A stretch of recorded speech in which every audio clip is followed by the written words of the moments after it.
বাগি গেছে। আল্লাহ বাঁচাইছে আরে। এখন মাইশের মুখ দেখাবে কেমনে? ইল্লাই মুখে কি হয়েছে?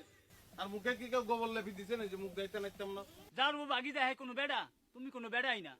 নাই বেড়া না, আই বেড়ি। বিয়ে করবেন আরে, বিয়ে করবেন কবুল বলেন। আরাম দাদা, বউ বাগি গেছে তার কোনো শরম নাই। তো শরম দিয়ে কিনতে ভাই, শরম করলে কি গরম ভাত জুটবো নি? আবার মহিমায় কথা কয়। বেকের কি বউ যায়নি, ভাগ্যবানের বউ যায়। আপনার ঘরে বউ আছে না, হিডি বাইট করি দেন। বউ আইব, বউ যাইব, বউ থাকবো, প্রকৃতির খেলা আই কিনতে। পাগল বড্ডা বড্ডা কথা কয়, নিজের কোনো কাম নাই। আরে বড় বড় কথা, বউ গেছে আবার বড় বড় নাই, বড় বড় কথা বলতে যাও বাবু। এই মুদাস এখন গরু কি গলতে খায় না? গরুরে খাওয়ানো দরকার নাই, তুই ঘাস খা, ঘাস খা। তোমার খাও খাও। এরে মেলা দিন কিন্তু বুড়া পারি না, কি মনে করছো তুই? আমি আবার কথাটা বড় বড় একটা দূরে আবার আও গরু মরি যাইব।